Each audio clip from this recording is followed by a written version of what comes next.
আজ আমরা যারা এখানে উপস্থিত, আমরা সবাই একরকম নয়। আমাদের আদর্শ আলাদা, অভিজ্ঞতা আলাদা, দৃষ্টিভঙ্গিও আলাদা।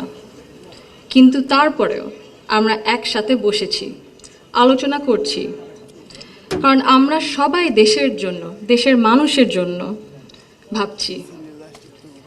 আর এই ভিন্নতা নিয়ে একসাথে কথা বলছি, একের পর এক শুনছি। এটাই গণতন্ত্রের আসল সৌন্দর্য।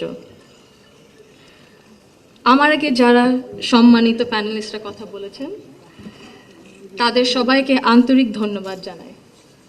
আপনারা অনেক কিছু বলেছেন, হয়তো বা আমিও বলে ফেলবো। সো আমাদের একটা মাইন্ডসেটে আই থিঙ্ক সিমিলারিটি আছে।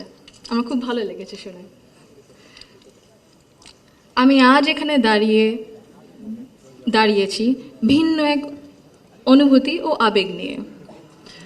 বাংলাদেশের এই পলিসি লেভেলটায় আমার প্রথম বক্তব্য এটা।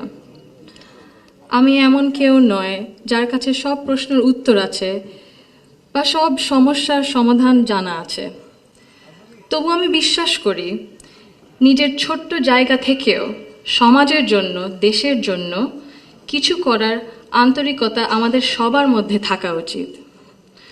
আজ আমি এসেছি শুধু শুনতে, শিখতে এবং একসাথে কাজ করার মনোভাব নিয়ে এগিয়ে যেতে।